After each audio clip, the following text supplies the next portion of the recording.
ఎండకు ఎక్కువగా తిరిగినప్పుడు, డీహైడ్రేషన్కు లోనైనప్పుడు ఒళ్లంతా వేడెక్కడం, మూత్రం మంటగా రావటం మనలో చాలామందికి అనుభవమే. అయితే సీజన్లతో నిమిత్తం లేకుండా మనలో చాలామందికి తరచుగా మూత్రంలో మంట అనేది బాధిస్తూ ఉంటుంది. మూత్రానికి వెళ్లిన ప్రతిసారి చురుక్కుమనే మంట వేధిస్తూ ఉంటుంది. ఈ రకమైన సమస్యను డాక్టర్లు సిస్టైటిస్గా పిలుస్తారు. మూత్రంలో మంటను తెచ్చిపెట్టే సిస్టైటిస్ సమస్యకు కారణాలు, పరిష్కార మార్గాల గురించి డాక్టర్ని అడిగి ఇప్పుడు తెలుసుకుందాం.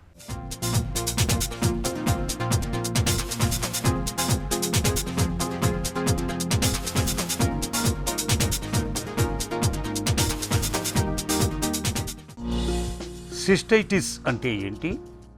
సో యూరినరీ బ్లాడర్లో కనుక ఇన్ఫెక్షన్ వస్తే దాన్ని సిస్టైటిస్ అంటారు. గాల్ బ్లాడర్లో కనుక ఇన్ఫెక్షన్ వస్తే కోలిసిస్టైటిస్ అంటారు. సో ఈ ఐటిస్ అనే పదాన్ని ఇంకొద్దిగా అర్థం చేసుకోవాలి అంటే, ఐటిస్ అంటే ఇన్ఫ్లమేషన్. సో శరీరంలో ఎక్కడైనా ఏదైనా అవయవంలో లేదంటే ఏదైనా భాగంలో నార్మల్ నుంచి ఎప్పుడైనా డీవియేషన్ ఉన్నప్పుడు మన బాడీలో ఉన్న ఇమ్యూనిటీ సిస్టమ్, అంటే ఇమ్యూనిటీ సిస్టంలో ఉన్నటువంటి రక్త కణాలు ఆ ప్రదేశానికి చేరుకొని ఈ అబ్నార్మాలిటీకి గల కారణం ఏంటి అనే దానిపైన చేసే యుద్ధమే ఐటిస్ లేదా ఇన్ఫ్లమేషన్. సో బ్లాడర్లో ఇటువంటి ఇన్ఫ్లమేషన్ వచ్చినప్పుడు అక్కడ కలిగే సిచ్యువేషన్ని సిస్టైటిస్ అంటారు. సింపుల్గా మనం అందరికీ లైఫ్లో ఏదో ఒక టైంలో ఏదైనా అనుభవం ఏంటంటే, కళ్ళల్లో బాగా రెడ్గా అయిపోయి ఈ ఏరియాలో పుసులు కట్టేసినప్పుడు దాన్ని కంజక్టివైటిస్ అంటారు. అదే మాదిరిగా కింద మూత్రం సంచిలో కనుక ఎర్రగా అయిపోయి మీకు కొన్ని లక్షణాలు బయటపడితే దాన్ని బ్లాడర్ సిస్టైటిస్ అని అంటాము. మూత్రంలో మంట రావటానికి కారణాలేంటి? మూత్రంలో మంటకి చాలా కారణాలు ఉంటాయి. అందులో సిస్టైటిస్ అనేది ప్రధానమైన కారణం. ఇది చూసుకుంటే కనుక మహిళల్లో కొన్ని ప్రత్యేకించి కారణాలు ఉంటాయి, పురుషుల్లో కొన్ని కారణాలు, అదేవిధంగా ఇద్దరికి కామన్గా కలగజేసే కారణాలు కొన్ని ఉంటాయి. మూత్రంలో మంటకు గల కారణాలు చూసుకుంటే ప్రధానంగా సిస్టైటిస్ అంటే బ్లాడర్లో ఇన్ఫ్లమేషన్ లేదా infection. 2 STDs, sexually transmitted diseases. 3 మూత్రాశయంలో రాళ్ళు కనుక ఉంటే అది కూడా మూత్రంలో మంట కలగజేసే అవకాశం ఉంటుంది. 4వది మనం తినే ఆహారం కానివ్వండి, లేదంటే మనం తీసుకునే నీరు తక్కువ శాతంలో తీసుకుంటే అటువంటప్పుడు కూడా మూత్రంలో మనకు మంట కలిగే ప్రమాదం ఉంటుంది. చివరిగా మనం తీసుకునే మందులు లేదంటే యాంటీబయాటిక్స్ చాలా తరచుగా పేషెంట్లు చెప్తుంటారు, డాక్టర్ గారు మీ మందులు ఇచ్చిన తర్వాత నాకు వేడి చేసింది అని. సో ఆ మందులు వేసిన తర్వాత వాళ్ళకి పాస్ పోసుకునేటప్పుడు మంటలా కలిగే అనుభవాన్ని వాళ్ళు వేడి చేసింది అని చెప్తుంటారు. సో మందులు కానివ్వండి, లేదంటే ఆహారం వల్ల కానివ్వండి, లేదంటే నీటి శాతం తక్కువ అవడం వల్ల కానీ మనకి పాస్లో మంట రావచ్చు. ప్రత్యేకించి పురుషుల్లో కనుక చూసుకుంటే ప్రాస్టేట్ అనే ఒక గ్రంథి బ్లాడర్ కింద ఉంటుంది. సో ఈ బ్లాడర్ ప్రాస్టేట్లో కనుక ఇన్ఫెక్షన్ వస్తే దానివలన కూడా పురుషులకి మూత్రంలో మంట రావచ్చు. మరి మహిళల్లో ప్రత్యేకించి కారణం అయితే వజైనైటిస్, అంటే ఈ మూత్రం దారికి కిందనే యోని వజైనా అనే అవయవంలో కనుక ఇన్ఫెక్షన్ వస్తే స్త్రీలలో మూత్రంలో మంట వచ్చే అవకాశం ఉన్నది. సిస్టైటిస్ను ఎప్పుడు సీరియస్గా తీసుకోవాలి?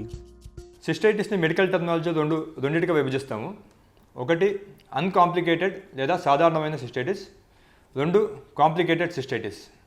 అన్కాంప్లికేటెడ్ సిస్టైటిస్ అంటే సహజంగా చాలా తరచు చాలా ఎక్కువ శాతం జనాభాలో వచ్చే దాన్ని అన్కాంప్లికేటెడ్ లేదా నార్మల్ సిస్టైటిస్ అంటాం. ఈ సిస్టైటిస్లో ఎటువంటి డేంజర్ ఉండదు. అంటే ఏదో జలుబు, దగ్గు, తలనొప్పి వచ్చిన మాదిరిగా పాస్లో మంట, మూత్రంలో మంట, నొప్పి, తరచూ ఎక్కువసార్లు రావటము, ఇటువంటి లక్షణాలతో అన్కాంప్లికేటెడ్ సిస్టైటిస్ అనేది ఉంటుంది. అదే కాంప్లికేటెడ్ సిస్టైటిస్ అయితే పేషెంట్లకి మంట, తరచూ మూత్రం రావడము, దీంతో పాటు ప్రత్యేకించి కొన్ని లక్షణాలు ఉంటాయి. నడుము నొప్పి రావడము, కిడ్నీల ప్రదేశాల్లో నొప్పి రావటము, లేదంటే జ్వరం రావటము, ఇటువంటి లక్షణాలు ఉన్నప్పుడు సిస్టైటిస్ని సీరియస్గా తీసుకోవాలి. ఇవే కాకుండా కొన్ని ప్రత్యేకించి కారణాలు, అంటే షుగర్ పేషెంట్లు, లేదంటే ఇమ్యూనిటీ తక్కువ ఉన్న పేషెంట్లు, ఇటువంటి వాళ్ళలో వచ్చిన ఇన్ఫెక్షన్స్ సిస్టైటిస్ని కూడా మనం సీరియస్గా తీసుకోవాల్సి ఉంటుంది. ఇదే కాకుండా కొంతమంది వ్యక్తుల్లో సమ్ స్పెషల్ రీజన్స్ వలన సిస్టైటిస్ కలుగుతుంది. అంటే ప్రాస్టేట్ అడ్డు వేస్తున్నప్పుడు సిస్టైటిస్ కలగటం కానివ్వండి, లేదంటే మూత్రం సంచిలో కానీ కిడ్నీలలో రాళ్ళు అడ్డు వేసినందువలన ఇన్ఫెక్షన్ వస్తే దాన్ని కూడా కాంప్లికేటెడ్ సిస్టైటిస్ లేదా సీరియస్ సిస్టైటిస్ అంటాం. సిస్టైటిస్కు ఎలాంటి పరీక్షలు చేస్తారు? సిస్టైటిస్కి చేసే పరీక్షలు సర్వసాధారణంగా మొదటిగా అందరికీ చేసేది కంప్లీట్ యూరిన్ ఎగ్జామినేషన్. అంటే మీరు ఇచ్చిన యూరిన్ శాంపుల్ని తీసుకొని అందులో యాసిడ్ కంటెంట్ ఎంత ఉంది, అందులో లిక్విడ్ కంటెంట్ ఎంత ఉంది, దాని ఆస్మోలారిటీ ఎంత ఉంది అనే బేసిక్ పరీక్షలు చేస్తారు. దాన్ని యూరిన్ ఎగ్జామినేషన్ అంటారు. ఇందులో మీ మూత్రం యొక్క ఫిజికల్ లక్షణాలు, దాంతోపాటు దాన్ని మైక్రోస్కోపీ కింద చూసి మైక్రోస్కోపీలో బ్యాక్టీరియా కానీ మనకేమన్నా ఫంగై కానీ ఇటువంటి ఇన్ఫెక్షన్ కలగజేసే ఆర్గానిజమ్స్ ఏమైనా ఉన్నాయో తెలుసుకోవడానికి యూరిన్ ఎగ్జామినేషన్ చేస్తాము. దాని తర్వాత ఇంకో పరీక్ష basic ultrasound of the bladder యొక్క స్కానింగ్ చేసి బ్లాడర్లో ఎంత మోతాదులో ఇన్ఫెక్షన్ ఉన్నది, దాంతోపాటు ఈ సిస్టైటిస్కి గల ప్రత్యేకించి కారణం ఏమైనా ఉన్నదా, ప్రాస్టేట్ ఏమైనా సైజ్ పెరిగిందా, లేదంటే స్ట్రిక్చర్ వంటి ప్రాబ్లమ్స్ ఏమైనా ఉన్నాయా, ఇవి అల్ట్రాసౌండ్ మరియు ఆర్జీయూ స్కాన్ ద్వారా తెలుసుకునే అవకాశం ఉంటుంది.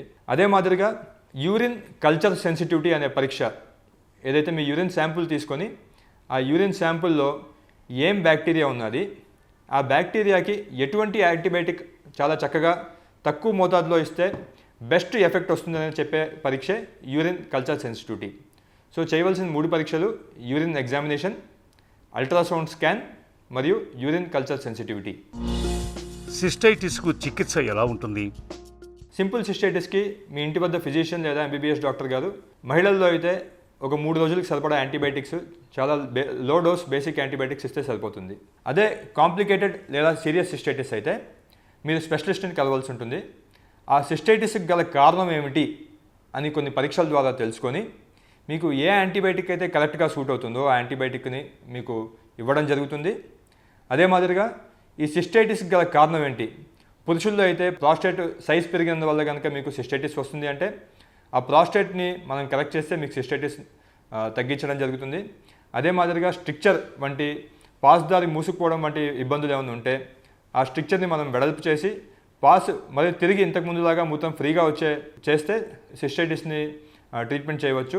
అదే స్త్రీలలో వజైనైటిస్ కనుక ఉంటే వజైనైటిస్కి మనం ప్రత్యేకించి కొన్ని రకాల పెల్విక్ ఇన్ఫ్లమేటరీ డిసీజు వజైనైటిస్కి ప్రత్యేకించి కొన్ని యాంటీబయాటిక్స్ వాడుకుంటే ఈ కాంప్లికేటెడ్ సిస్టైటిస్లు మనం కంట్రోల్ చేసుకోవచ్చు.